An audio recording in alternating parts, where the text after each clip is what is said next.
एक बार एक व्यक्ति था, उसको बस रट लगी थी, मुझे गुरु दीक्षा लेनी है, गुरु दीक्षा लेनी है, गुरु दीक्षा लेनी है। ना दीक्षा का मतलब जानते ना गुरु का मतलब जानते, बस दीक्षा लेनी है। किसी से कहा, बोले मुझे को गुरु दीक्षा लेनी है। बोले ले लो। किन से लोगे? बोले कोई भी अच्छे संतों से दिला दो। तो ऐसे कहते, बोले ये बढ़िया महात्मा, इनसे ले लो। पीछे पड़ गया, बोले महाराज जी मुझे दीक्षा दो। वो दीक्षा बड़ा परख करके देते थे, ऐसे किसी को भी नहीं देते थे, खोजबीन करके देते थे, तो जांच पड़ताल करके देते थे दीक्षा। 1 दिन, 2 दिन, 10 दिन, 20 दिन, 22 दिन, 25 दिन हो गए। जब भी वो महात्मा मिले वो यही कहे मुझे दीक्षा दे दो, रो रो करके कहे। महात्मा जी ने 1-2 प्रश्न किए, दीक्षा का मतलब क्या होता है ये बता दो, हम दीक्षा दे देंगे।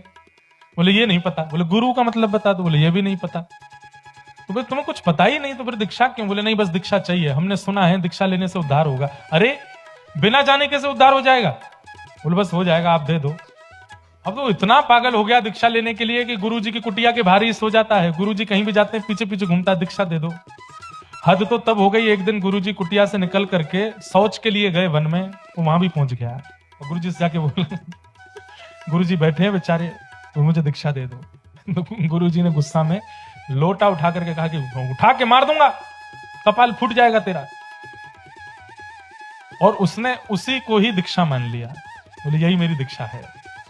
अब वो दिन रात माला पर यही जपता है, उठा के मार दूंगा कपाल फूट जाएगा, उठा के मार दूंगा कपाल फूट जाएगा, उठा के मार दूंगा कपाल फूट जाएगा। चला गया, दोबारा लौट के गुरुजी के पास नहीं आया। 15 साल बाद वो सिद्ध हो गया, इतना बड़ा सिद्ध हो गया कि अब महाराज किसी व्यक्ति को रोग भी हो जाता है तो उस सिर पर हाथ धर के कहता है कपाल फोड़ दूंगा, वो उठा के मार दूंगा कपाल फूट जाएगा, उसका रोग ठीक हो जाता है। 15 साल बाद गुरुजी को प्रणाम करने आया। गुरुजी से बोला गुरुजी मैं आपका शिष्य। बोले तुम कौन से शिष्य हो हमारे? बोले 15 साल पहले याद है आपको, आप शौच के लिए गए थे वन में। अरे तू वही है? अरे 15 साल तक तो दिखा नहीं। कहा? बोले आपने दीक्षा दे तो दी। बोले मैंने कब दी? बोले आपने कहा था उठा के मार दूंगा कपाल फूट जाएगा, मैंने उसी को गुरु मंत्र मान लिया है। बोले उसको गुरु मंत्र मान के क्या किया?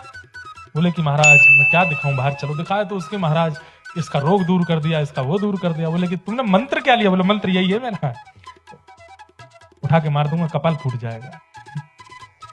तब उन गुरु ने फिर विधिवत उनको दीक्षा दी और नाम प्रदान किया। अब तक तो वो लोक रंजन में लगा रहा, लेकिन अब अंतर्मुखी हो गया और राम नाम पाकर के अपना कल्याण किया।